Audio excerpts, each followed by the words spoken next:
Амурлар қамыс жеп жатыр.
Қамыстарды орып тастадық, өскен.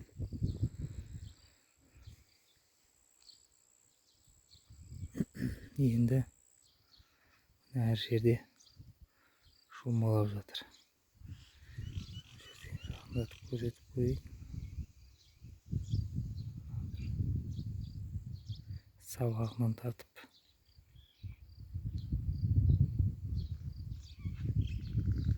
Бұл жерде де 4-5 амурлар. Жалпы тоғанның жағдайы жақсы.